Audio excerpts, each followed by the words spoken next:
Bonjour. Aujourd'hui, je vais vous montrer comment résoudre une équation contenant une valeur absolue. Au début, je fais un petit rappel sur la valeur absolue. Si je prends un nombre x appartenant à R, alors la valeur absolue de x égale à x si x est supérieur ou égal à 0. Et la valeur absolue de x est égale à moins x si x est inférieur ou égal à 0. Donc cela me permet de dire que cette valeur est toujours positive. Donc il faut voir la valeur absolue d'un nombre comme une distance, c'est-à-dire cette distance-là. Donc si par exemple c'est égal à plus 2, c'est toujours 2. Donc même si je me retrouve à moins 2, la valeur absolue sera égale à 2. Donc quel que soit x, positif ou négatif, la valeur absolue de x sera une valeur positive. C'est comme si c'était une distance.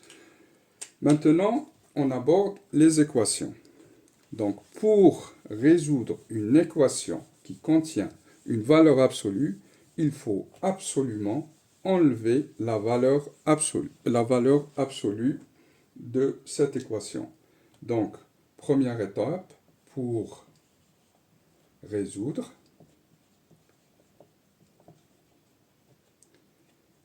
il faut, c'est très important, enlever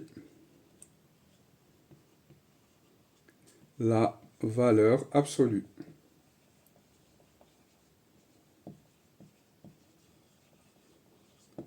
Je l'écris comme une condition de résolution. Et pour cela, je vais vous donner un exemple. Résoudre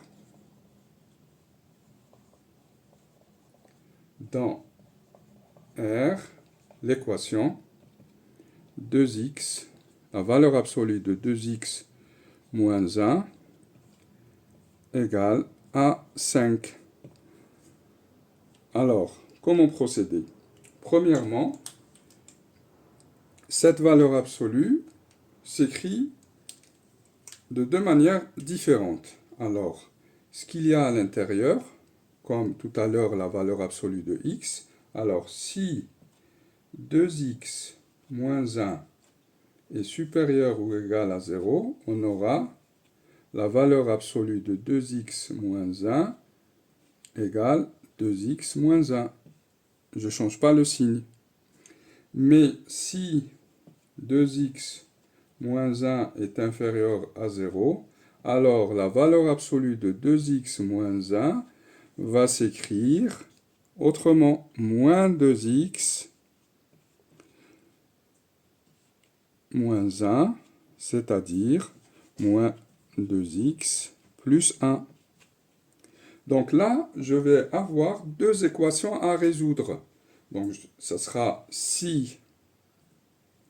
Donc là, je vais résoudre 2x moins 1 est supérieur à 0 si 2x est supérieur à ou égal à 1.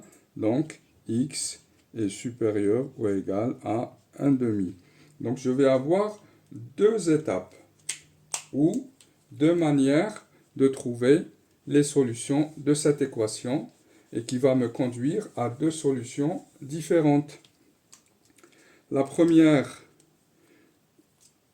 je vais écrire mon équation sur l'intervalle x appartenant à 1 demi plus l'infini.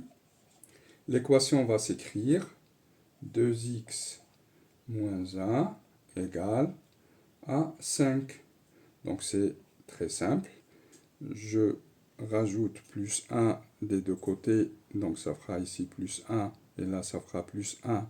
Donc ça fera 2x égale à plus 6.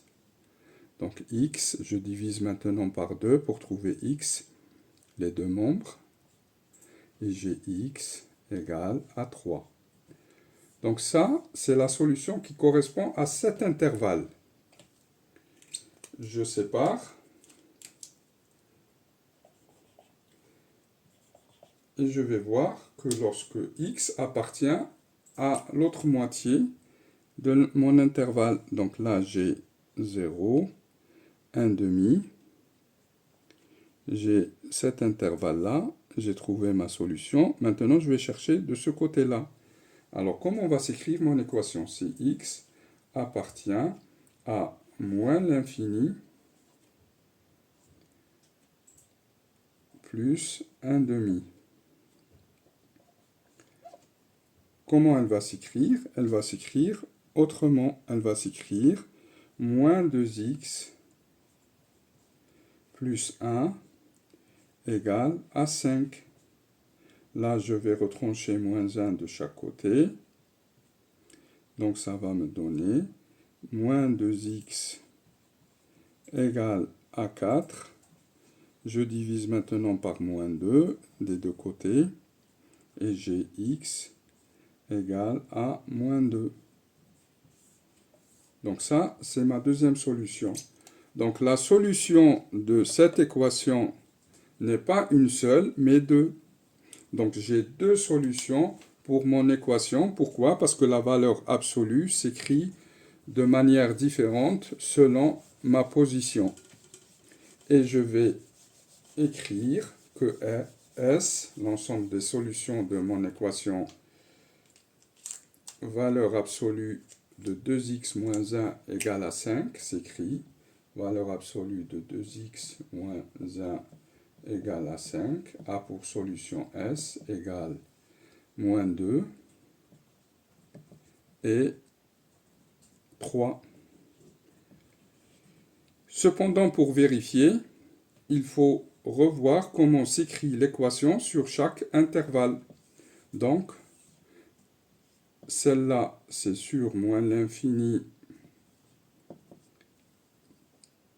1 demi. Et la deuxième solution, elle est sur 1 demi plus l'infini. Voilà pour cette étape. On va voir d'autres équations. Et je vous dis à bientôt. Merci.